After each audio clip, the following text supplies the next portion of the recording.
Hey everyone, so around 7 months ago, I went to Texas to visit my buddies John and Mike, and we went game store hunting. The funny thing about this video is I meant to have it out like right around that time, but I actually lost the footage. I recently found it, thankfully, and now I'm able to put this video together. So pretty much we went around to a couple of their favorite game stores.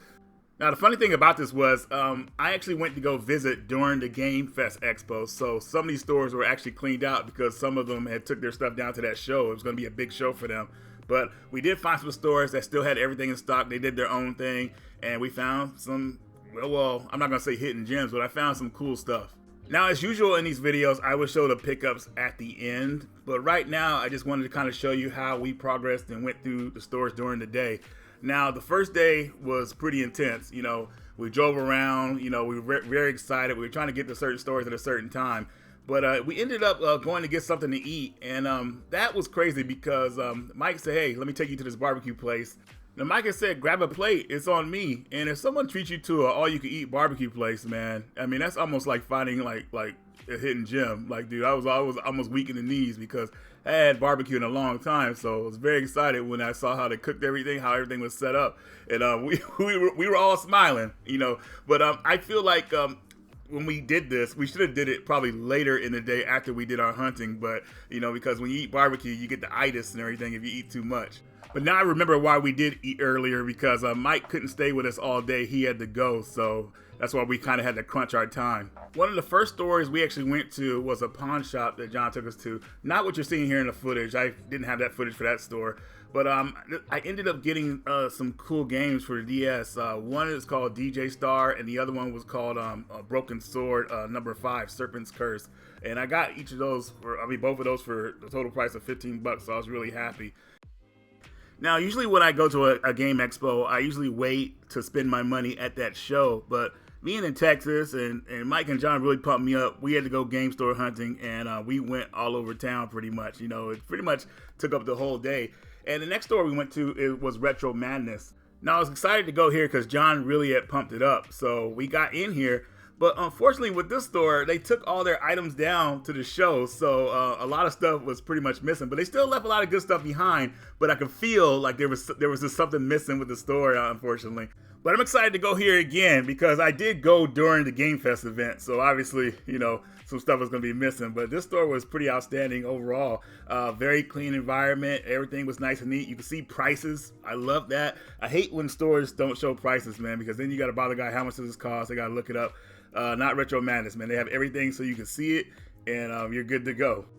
One thing I always like seeing in the wild is a bunch of Xbox games for the original Xbox guys. I don't know if anybody really collects for that system anymore, but they had a lot of cool Xbox games here. So if you definitely want to start a collection for Xbox, Retro Madness is the place to go. Now, I went back to the counter to look for some more stuff, and I almost bought The Last Action Hero for Genesis, but I just remember how bad that movie was. And I was like, there's no way I'm going to pick up the game for this, man. I remember seeing that movie in the theaters, and like there was only 2 other people in there, so I'm not going to mess with the game. Now, after leaving Retro Madness, we found like this horror themed store, and I'm so glad we went in there because there was a movie that I've been looking for years that I forgot what it was called, and I hadn't seen this movie since I was a kid, but I just remember how eerie the ending was. I asked the employee what the movie was, and it was called Invasion from Mars. And if you guys haven't seen this movie, it really shook me when I was a kid, and I never forgot it ever since. But knowing that good news, I was really happy. Unfortunately, they didn't have the movie for sale, but now that I knew what it was, I could probably find a Blu-ray for it. I was so excited after finding out the movie that I wanted to play the Crane Machine, but unfortunately, it was out of order. Maybe next time. And next up on our list was Retro Game Rehab. Now, guys, if you have not been to the store, woohoo! You are in for a treat. I was truly amazed coming in here. This is the type of store where you kind of like have to take a deep breath because there's so much in here and you don't want to miss anything. You have to take your time and go through stuff, and that's what I did. I think we almost spent, I want to say, close to 2 hours up in this store, and it was a good time doing it. You know, I was trying to make sure I didn't miss anything because I didn't know when I was coming back, so I didn't want to miss out on anything. And I found some cool stuff. I found 2 items here, which I'll show at the end of the video. I think Mike found some stuff too. He was telling me to look at the Saturn games in the case here, which intrigued me as well. It's just like the store was so neat and everything. Like you could see everything. You didn't really have to ask too many questions unless you needed to really know something about an item. It was just an overall like impressive store, and they had so many items that I hadn't seen in a while. It's just like, I don't know. It was just pretty amazing. Now, usually when I go to a store like this, I'll have some trade ready. And, if you're going to trade something into a store like this, make sure, you're not trading no sports games to try to get a rare game, because if you look at this guy's collection, he knows what he's doing here. And he wanted to be known for that guy that trades in junk for gems. But anyways, I had some cool games to trade him, and he gave me some really good credit on it, which was nice. And I also traded him something really awkward and weird. I had the Whatnot repro game that John Riggs had made, and I traded that into him. He's like, what the heck is this? Like, we all both had a laugh, and I kind of explained to him what it was. And he took it in as part of the trade, and I think he posted about it on Facebook, and I think someone came and picked it up within a couple of days. So that was a good deal. But anyways, like I said, we were in here for a while, and I'm trying to show you guys all the footage I captured here. I don't want any of it to go to waste. So by looking at my video, you know what this store has to offer, and you know it'll be worth the trip going to. Now, this was day one of going to stores, and I believe this was the last one we went to that day, because we had to get ready to go to the Game Fest show, which I'll do a video about that in the future as well, because I found that footage as well. Oh, there's that Greatest Hits Dino Crisis. I remember I was filming the store, and it stuck out in my head. And when we saw, actually coming up here the next day, we saw Steve, and he was looking for like the greatest hits games for the PS1. So, he was I think he said he was kind of close to collecting them all, just missing a couple. And I remember that they had it here, so I sent them down this way. Now, I remember when Hancock was collecting the greatest hits PlayStation games. I want to say this is back in like 2016, 17. And it's a pretty unique set to collect. I would never do it personally because I hate those green labels. They're freaking ugly. But maybe you could argue that they're one of the greatest collections you could ever own. Now, I took a look at some Genesis games. I feel like I'm totally done with the Genesis besides the releases that Retrobit is doing. I haven't hunted for Genesis games in a good while because I knocked out a good chunk of what I wanted early before anybody even wanted a lot of stuff. But it was nice to see this Wiz and Liz game again. I used to have this one, but the game was a bit too goofy for me. Yeah, I don't know what it is about it. It just feels like it shouldn't be a Genesis game. But anyways, I don't collect for the Wii U, but I do have a couple of Wii U games, and they're probably ones you expect. I have a Resident Evil Revelations, and I have that Rodea the Sky Soldier on the Wii U. But the best version of that game to play is on the Wii, just to let you guys know. When we were finally done with the store, I felt like that I missed out on some stuff. I wanted to go back to it again, just in case, just to take one more look. And when I go to Texas again, this is definitely going to be one of the first stores I go to, because I know he's going to have all this good stuff. I'm going to make sure I bring some good trade, because I'll probably be making a big purchase, because hopefully some of that stuff that you see in this video that I was looking at is still there. I think some of it might be, but you never know. But going to bring trade regardless. Chill out, have a good time at the store. So if you're in Texas, of course, definitely check out the store. Retro Game Rehab, you will not regret it. A couple days later, after Game Fest, we got to go to this store called Founded Electronics, and I wasn't expecting to see what I saw in here, man. This store was something else as well. Not only did they have a lot of cool stuff, but it was a massively big store, so a lot to look out for. And what was funny, while we were here, we actually ran into Steve, Mr. Rightway. And it was kind of funny about this. Like, he did his video like right after he saw us here.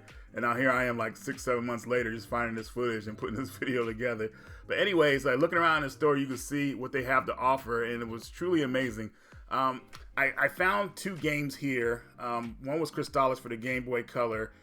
And the other one was Buffy the Vampire Slayer, Chaos Bleeds. I think that's what the subtitle was called for it. But I was looking around here for a long time because I really didn't want to miss anything in this store. And I think we spent almost 2 hours in this store looking around, and plus talking with Steve and the manager. This store had a lot of sealed stuff. Like, it had a lot of sections for different types of items. So they had a sealed section. Of course, they had like individual systems. And they just were overall just like a very like neat looking store, I would say. If you're looking for something, you'll definitely find it here. I love seeing all this PS1 stacked together. It's really good stuff, man. It's really good stuff. Hey Steve, I've been I've been collecting for Switch. Have you? Heavily. You put that back with a quickness. I know, right? look at this one right here. I was gonna get an extra copy, but I am trying to go all these greatest hits right here. I'm the only one that like these ugly green labels, but I'm going for every greatest hits on PlayStation, even PlayStation 4 down here. 1 through 4. 1 through 4. I'm gonna see if I have these. PSP too, right? Yeah, PSP too. See, I really want this. This is what I really want. This I just picked that up from the pawn shop. Yeah, pretty much you can see this store has pretty much your heart's desire. I mean, if you're trying to start a collection or build a game collection, this is a good store to look at. It's kind of funny that even though I spent like almost 2 hours in the store, I still felt like I didn't get enough of it. I wanted to spend more time here, but we were like running short on time, so we had to get moving. But next time I go back to Texas, me and John are definitely coming back to this store. We'll probably dedicate one day to coming here and looking around, just finding some cool stuff for our collections. Because I know there's something else I probably missed, but that always happens sometimes when you're rushed and everything. But anyways, Found Electronics, guys, definitely check them out. And let me know in the comment section what you think about their store, if you've been there or not. They have a great selection of pretty much everything. There wasn't an item that I asked for that they didn't have pretty much, so a very cool store. Definitely check them out. And also a shout out to Trevor, the store manager. He gave me a deal on one of the games they had there, which obviously is Crystallis. I really appreciate you, and thanks for everything. But we're not done with this store yet. Since this footage was lost, I want to use all the footage I caught while I was in the store. So we're going to show you guys everything. Now we're looking at the Dreamcast collection here. Luckily for me, I knocked out a lot of Dreamcast stuff early, but that Sakura Wars, the Dreamcast, looks pretty cool actually. And then you have the DS collection here. Lots of cool games here. I knocked out a lot of this stuff a long time ago, thankfully. But if you're looking for rares and some commons for your DS, this is definitely a good place to look. Now, as we scroll up here, we go to one of my favorite portable systems of all time, the Game Boy Advance. A lot of loose games here, as you can see. Game Boy games, Game Boy Color. Just a good stock of games, I would say. And the Game Boy Advance, man, I love that system so much. It's between that and the PSP, which are my favorite system, and it goes back and forth, but ultimately it goes to the Game Boy Advance, man, because that's pretty much the sequel to the Super Nintendo, 32-bit Super Nintendo system. Now here is the gaming vault. So this store, I was kind of done after going to the last store, but John's like, nah, man, I got another awesome store to show you. Let's go check it out. And we went here, and the owner was there as well. His name is Matthew, and in the store manager, I believe his name was Brent. I'm sorry if I messed your names up, guys, because this video was like lost in translation. But anyways, this is a smaller store, but it's nice because you can easily find stuff you're looking for, I would say. The store was nice and neat. Everything was set up nicely, and they're right there for you if you need any questions and answers. So that was nice, and they have a lot going on that seems retro, like displays and everything like that, games playing, just a lot of nostalgic stuff that you probably won't see a lot. Now, what I picked up here, if you guys remember that game for the Sega CD called Soul Feast, I got that for Sega CD here. I was looking at some other stuff, but I was like, nah, let me go ahead and just get this one for now. What was nice about hanging out at this store is that Matt was there, and we were talking about how he's been open for like a year at this location. I think he's just starting out pretty much. I don't know if he had a location before this, I can't remember, but he was really enthusiastic about, being a game store, and, it really showed, the way he presented himself, the way that everything in the store looks. It was nice to see. Now, I did capture a lot of footage while I was in the store, and of course, I want to show you guys everything since this video should have came out a long time ago. So first thing I want to ask you guys, does anybody collect for 32X anymore? I know there's not that many games for it, but seeing one in box like that was actually pretty cool. Then we got the Super Nintendo games, Famicom disc games as well. Always cool to see that stuff. Then we got the Xbox Series with a monitor. This would have definitely been cool to have during deployment, you guys know I love those monitors. I think they're awesome, and they really come a long way since the PS1 screen. And then just to look around the store, the wall here, the posters, good old Halo. What's crazy about Halo is that I found out that John was a Halo fan. I would have never guessed that with all the retro he collects. Not that part. Back in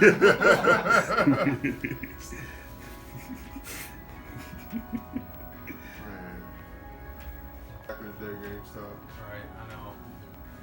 This GameStop here, man. know if they'll ever find their way back. They're trying, but I think it's a little bit too late. It's way too late. Pretty fast.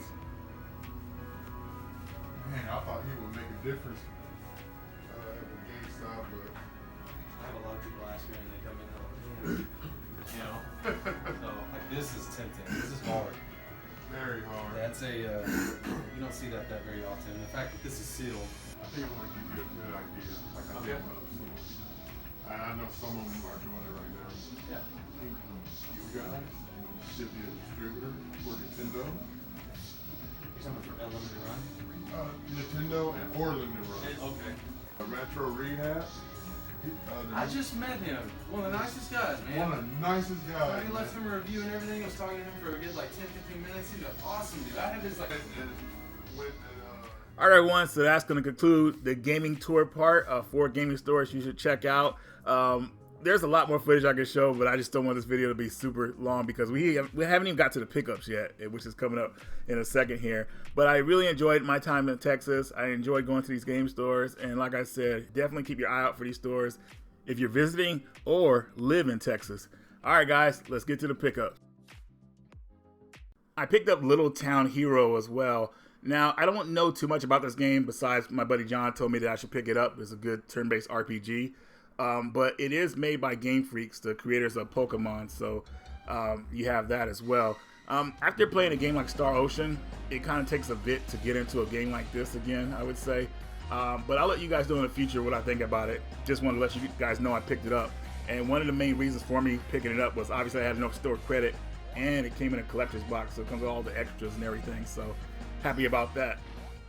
Here's Skate or Die, Bad and Rad. I don't know if a lot of people know this game exists. Well, they probably do, but it just doesn't get talked about. Limitations of the Game Boy, they obviously couldn't go with the Skate or Die game. I'm pretty sure they wanted to make.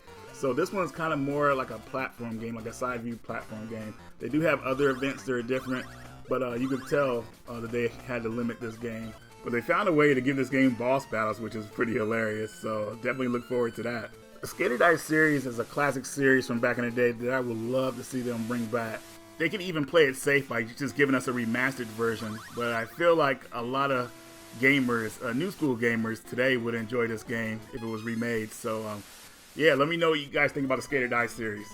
Should they bring it back or let it rot? Here's Crystallis for the Game Boy Color.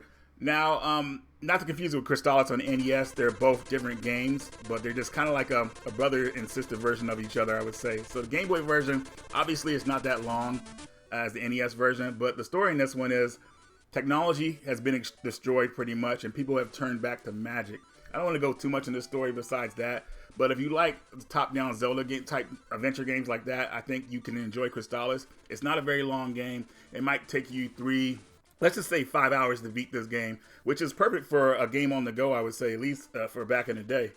Now, I used to own this version of the game years ago, but I decided to trade it in for something, and I didn't regret it until probably like a year afterwards, and I've been hunting it down ever since. Now, the game is easy to find, just a cart only, but you know me, I want to collect stuff in box, and that's what I did finally. So, very happy to have this back in the collection.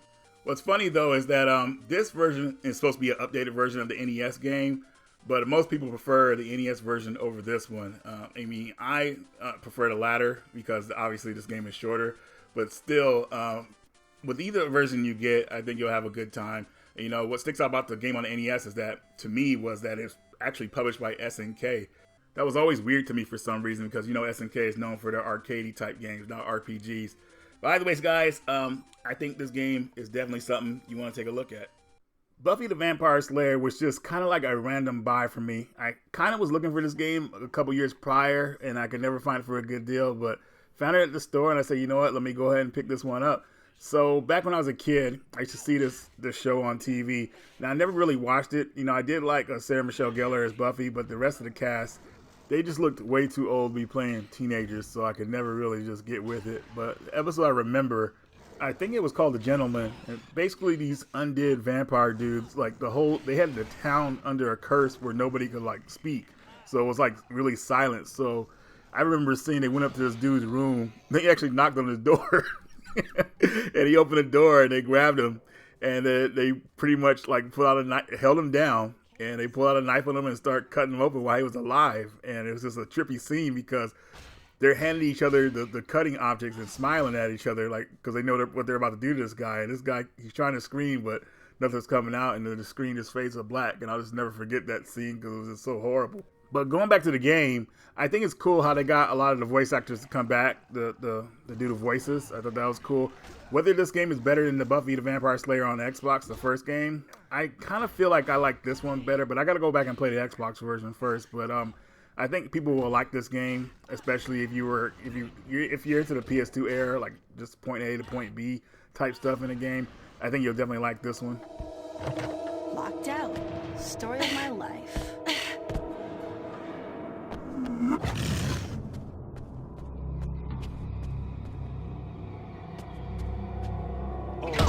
It's that others.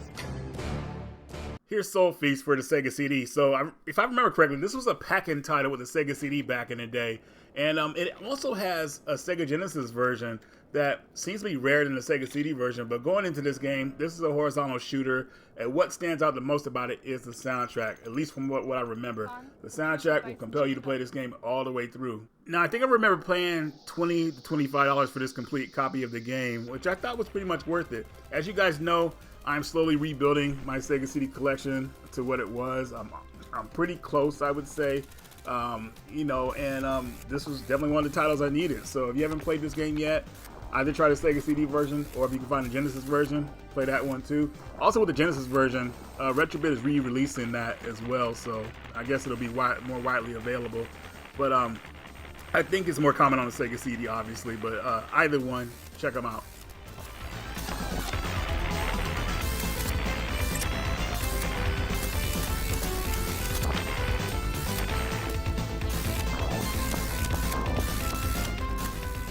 Here's Broken Sword, The Serpent's Curse. So, got this for $10 at the pawn shop, sealed. And, I was kind of hesitant to play Broken Sword 5. I actually have the game on the PS4 as well. After playing Broken Sword 4 on the PC, I was kind of depressed with the series, man. I couldn't believe how the ending happened in that game, and it really just bothered me. So, I was kind of hesitant to get back into the series, but I can confirm that Broken Sword 5 is probably the best game in the series, in my opinion. They did a really good job on this one. Very impressive. Has a good ending to it as well, thankfully. Part 4, man, that was just, oh my god, that ending is so messed up, man. I was like, what the heck? But anyways, I'm sorry about dragging on about that. But if you're looking for a good, solid point-and-click adventure with nice puzzles, a good story, I would say, also and good-looking graphics, of course, look no further than this game. You won't regret it.